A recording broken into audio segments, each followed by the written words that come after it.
आखिर क्यों पेंगुइन कुछ इस तरह से पूप करते रहते हैं और ये पेंगुइन हर 1 घंटे में करीब 30 बार इस तरह से पूप करते रहते हैं? और क्या आप जानते हैं कि पेंगुइन का जन्म कैसे होता है और पूरी दुनिया में सबसे ज्यादा पेंगुइन कहाँ पाए जाते हैं? तो चलिए जानते हैं पेंगुइन से जुड़ी कुछ खास बातों के बारे में।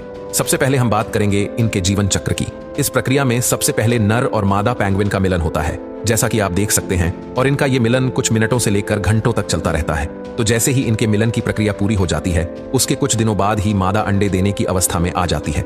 आपको बता दें कि मादा के गर्भावस्था का समय 3 से 4 हफ्तों का होता है, और जैसे ही गर्भावस्था का समय पूरा हो जाता है, उसके बाद मादा अंडे देना शुरू करती है।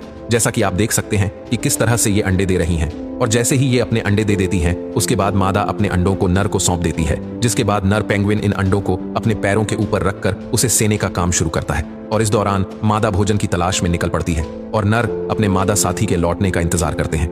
दोस्तों, पेंगुइन के जीवन चक्र की सबसे अनोखी बात यह होती है कि इसमें नर पेंगुइन अपने बच्चों की देखभाल करने के लिए जाने जाते हैं, क्योंकि सबसे बड़ी बात यह है कि मादा पेंगुइन को वापस आने में लगभग 1 महीने का समय लग जाता है। लेकिन इसके बावजूद नर पेंगुइन ठंडी हवाओं से अपने अंडों को बचाने के लिए अपने पंखों से ढककर गर्मी पैदा करके लगातार सुरक्षा करते हैं। और जैसे ही 30 से 40 दिनों का समय पूरा हो जाता है, उसके बाद अंडे से बच्चे निकलने शुरू हो जाते हैं। जैसा कि आप देख सकते हैं कि किस तरह ये बच्चे अंडों से बाहर निकल रहे हैं, और जैसे ही ये अंडों से बाहर आ जाते हैं, उसके बाद ये आवाज देना शुरू करते हैं। और इस दौरान माता पिता द्वारा ही इनके परिपक्व होने तक बच्चों की देखभाल की जाती है, और नर खाना लाने का काम करता है, जिसके बाद ये बारी बारी अपने बच्चों को खाना खिलाने का काम करते हैं। और इस तरह इन बच्चों को विकसित होने में 7 हफ्तों से 13 महीनों का समय लग जाता है। तो जैसे ही 1 साल का समय पूरा हो जाता है, उसके बाद ये बच्चे पूरी तरह से वयस्क हो जाते हैं। आपको बता दें कि अब ये वयस्क पेंगुइन अपना भोजन अपने आप ही तलाश कर सकते हैं, जिसके लिए ये समुद्र की ओर चल पड़ते हैं, और समुद्र में इनके लिए भोजन की भरपूर मात्रा मौजूद हो जाती है,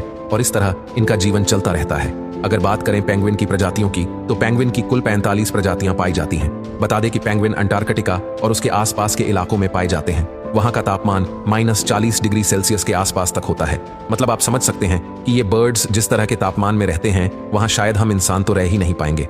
वैसे पेंगुइन्स बाकी बर्ड्स की तरह उड़ नहीं सकते, पर ये स्विम करने में एक्सपर्ट होते हैं, और पानी में -1.8 डिग्री सेल्सियस तापमान पर भी स्विम कर सकते हैं। बता दें कि पूरी दुनिया में सबसे ज्यादा पेंगुइन अंटार्कटिका की वेस्ट कोस्ट पर पाए जाते हैं। हजारों की तादाद में पाए जाने वाले पेंगुइन को पेंगुइन कॉलोनी कहा जाता है, और वहां पर ऐसी एक पेंगुइन कॉलोनी नहीं बल्कि 70 पेंगुइन कॉलोनियां हैं। आप जानकर हैरान रह जाएंगे कि इस जगह पर कुल 6 मिलियन से भी ज्यादा पेंगुइन पाए जाते हैं।